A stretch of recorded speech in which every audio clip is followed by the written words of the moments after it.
Et quand les gens me voyaient travailler là-bas, tout le monde rigolait, on dit ce monsieur-là, il est un peu fou. Hein. Parce que c'est un lieu aride où il n'y avait pas de vie. Dans la vie, tout commence par une croyance. Avant de créer, il faut d'abord imaginer, puis croire en cette vision. Mais face aux détracteurs, même si tu marches sur l'eau, ça ne serait jamais assez. Avant, ils disaient que c'était un coup de change. Mais aujourd'hui, avec la montée en puissance de la technologie, ils accusent l'intelligence artificielle. Ils n'avaient pas cru au capitaine Ibrahim Traoré quand il a affirmé que le Burkina Faso pouvait produire du cacao. Ils se moquaient, ils doutaient.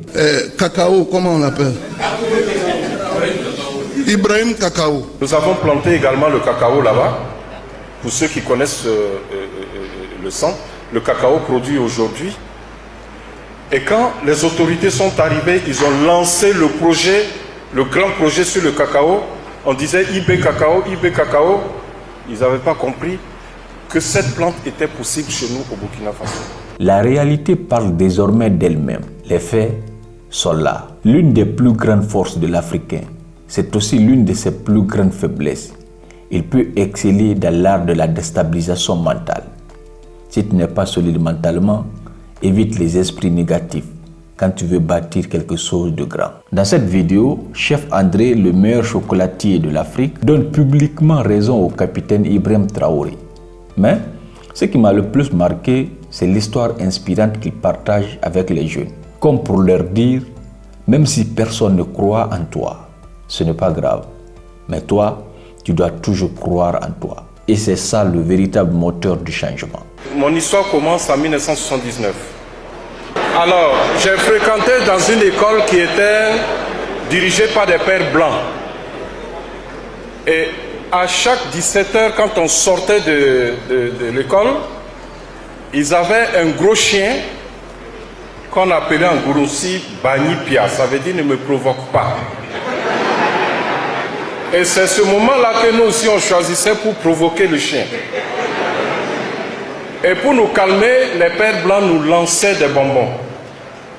Quand tu prends ton bonbon, tu rentres chez toi. Alors, le jour, ils ont lancé un bonbon et j'ai été le premier à prendre. Moi, je me suis barré tout de suite. Mais le temps que je vais arriver à la maison, j'ai constaté que le bonbon avait fondu.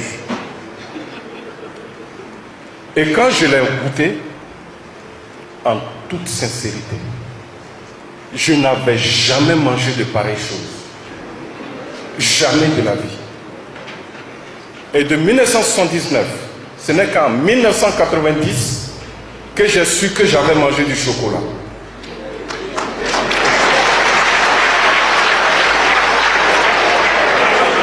Vous voyez le temps que ça a mis. Et c'est depuis ce jour-là que je me suis mis à la recherche de savoir comment c'est fait. Alors, après la troisième, le vieux dit, tu continues la seconde, je dis non, c'est fini. Pour moi, les études, on arrête. J'ai atterri à l'université, pas comme étudiant, mais à la plonge. Parce qu'il me fallait du travail pour pouvoir vivre. J'arrive aux rues, je lave les assiettes. 2 mois après, je dis oui, c'est bien, mais ça ne suffit pas. Je prends le chemin de l'aventure. Après le Libéria, la Côte d'Ivoire, le Libéria, le Ghana, le Togo, le Maroc, l'Espagne. On traverse le détroit de Gibraltar, on se retrouve de l'autre côté. Le même jour, on nous renvoie au Sénégal.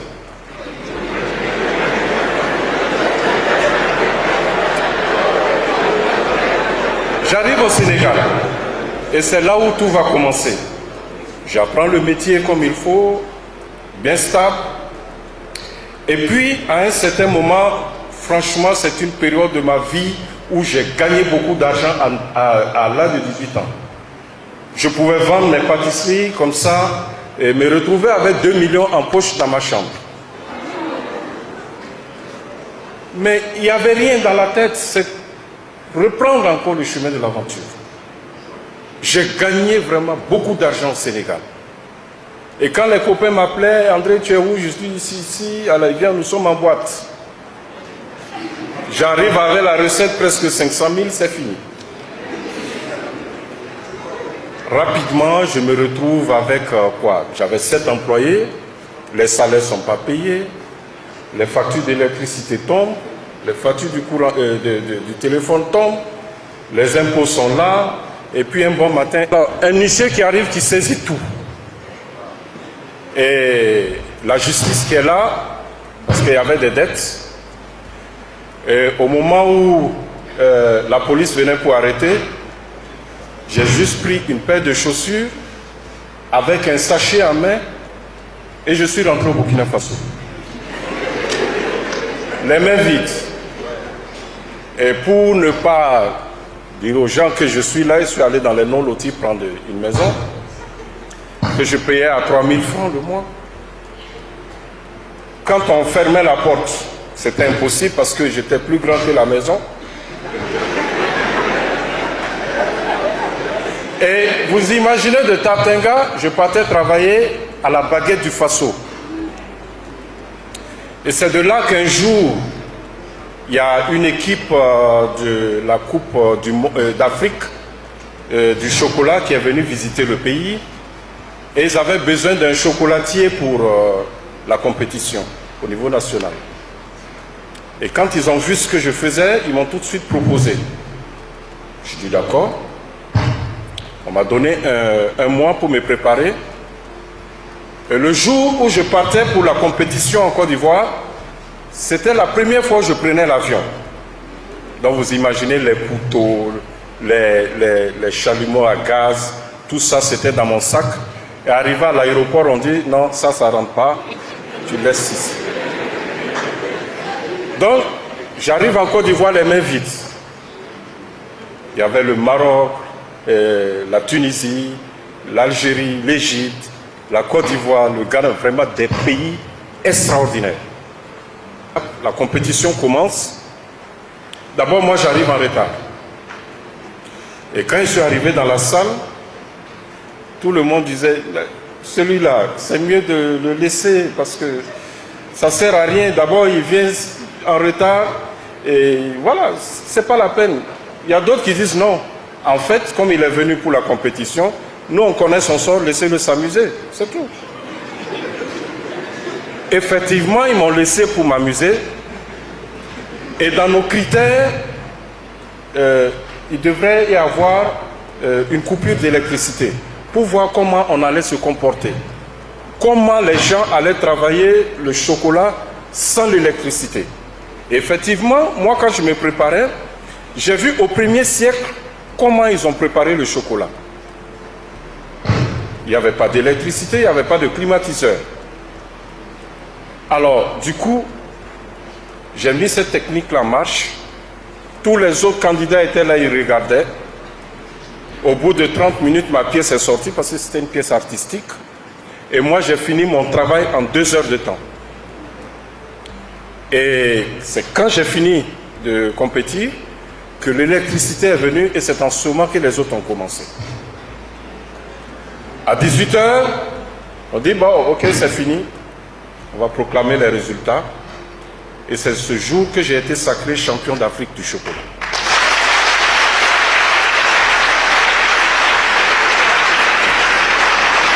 Et ça, c'est en 2016. Je rentre au Burkina Faso et je me dis, c'est vrai, tu es venu avec un tel prix, qu'est-ce qu'il faut faire? Je dis, encore le chemin de l'aventure. Mais cette fois-ci, je vais voyager dans la légalité. Et là même poursuivre une formation de comment fabriquer le chocolat depuis la fève, la graine, jusqu'au produit fini. Et je me retrouve à Genève, je finis ma formation et je rentre au Burkina Faso. Et j'arrive, tout est prêt, il faut commencer une entreprise. J'avais en tout et pour tout 2 400 000 comme argent. Et je vois un magasin, je le loue. La location était à 2 400 000. Donc, ça veut dire que je n'avais plus rien. Et la veille de l'ouverture, je me suis retrouvé un boulanger ou un pâtissier qui se retrouve sans farine. C'est-à-dire que l'argent est fini, il n'y avait plus rien pour s'acheter la farine. Et c'est là que j'appelle une maison de farine ici. Et je leur dis, écoutez, demain, moi, j'ouvre ma boutique. Si vous voulez, vous pouvez venir exposer les farines. Vous dire que voilà ce que voilà, j'utilise. Et eux, ils disent...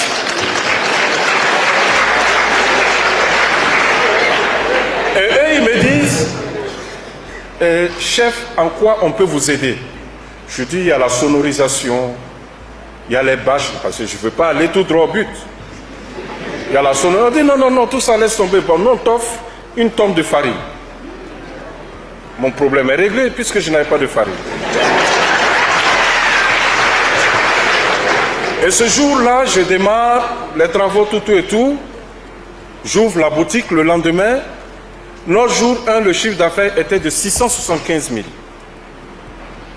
Le jour 2, nous étions à 550 000. Et c'est comme ça l'entreprise est partie. Et c'est depuis ce jour-là que j'ai décidé que ce chef André sera mondialement connu. Parce qu'il y avait une vision au-delà de tout ça. La vision était que nous, on n'avait pas besoin de Lind ici, on n'avait pas besoin de Nestlé ici, mais il faut remplacer tout ça par chez chef André. Et c'est ce que cette promotion-là que nous avons commencé, à commencer par les produits locaux. Quand la guerre a commencé en Ukraine, toute l'Afrique était en alerte, il n'y a plus de farine. Je dis, mais comment il n'y a plus de farine? Nous avons de la farine locale ici. Et c'est à partir de là que nous avons commencé à fabriquer le pain avec la farine locale. Au-delà de ça, je dis, l'entreprise est déjà lancée. Mais la matière première ne vient pas de chez nous, elle vient de la Côte d'Ivoire. Et il ne faut pas aller chercher ta matière première chez les autres. Nous avons commencé la culture du cacao. Et comment ça aussi s'est arrivé? C'est pendant mes moments de galère, quand je suis revenu en 2009 du Sénégal, je cherchais une maison. Il fallait quand même un habitat. En 2009. Et j'ai construit une petite maisonnette. Et c'est de là que chaque jour, quand je me réveille la nuit là, je fais mes calculs. J'ai besoin d'un centre de formation. Le centre de formation, quand j'ai fini mes calculs, ça faisait 560 millions. J'avais un salaire de 25 000 francs à l'époque.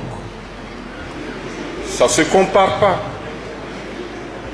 Quand j'ai ouvert la boutique à Ouaga 2000, sur chaque tablette de chocolat vendue, je prélevais une pièce de 100 francs que je gardais pour ce centre de formation. Au bout d'un an, le petit Lopin, le propriétaire est venu, il dit qu'il va vendre l'endroit. Je dis, à combien vous allez vendre l'endroit? Il dit, à 500 000, 1 hectare. J'ai pris l'hectare. 2 mois après, il vient encore, je vais vendre une autre partie. Je dis, combien? 500 000, j'en prends. Ça fait 2 hectares. Et quand les gens me voyaient travailler là-bas, tout le monde rigolait, on dit, ce monsieur-là, il est un peu fou. Hein. Parce que c'est un lieu aride où il n'y avait pas de vie. J'ai commencé à planter les arbres. Aujourd'hui, quand on veut indiquer le centre, on dit là où il y a beaucoup d'arbres. Nous avons planté également le cacao là-bas. Pour ceux qui connaissent le centre, le cacao produit aujourd'hui. Et quand les autorités sont arrivées, ils ont lancé le projet, le grand projet sur le cacao. On disait IB Cacao, IB Cacao. Ils n'avaient pas compris que cette plante était possible chez nous au Burkina Faso. Et j'ai commencé à produire les pépinières. Et l'année dernière, j'ai préparé 31 500 pieds de cacao.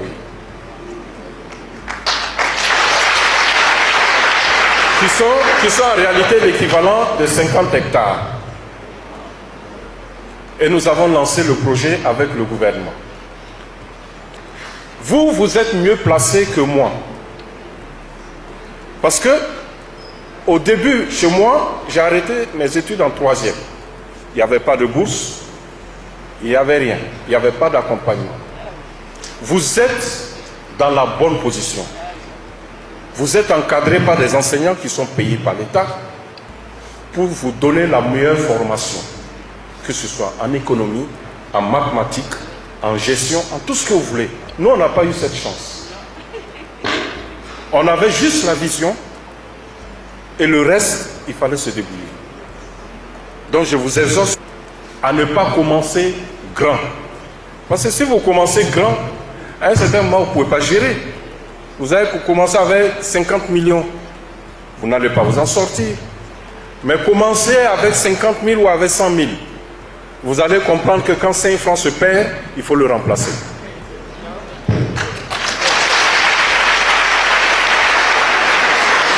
Aujourd'hui, on parle de la jeunesse indisciplinée.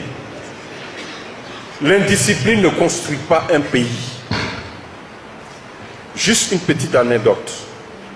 Un jour, j'étais dans ma boutique à Ouaga 2000 et je vois la caissière qui est en discussion avec un monsieur. Il est venu, il dit, je veux voir chef André. La caissière lui dit, est-ce que vous avez pris un rendez-vous? Il dit non. Elle lui dit, allez-y prendre un rendez-vous.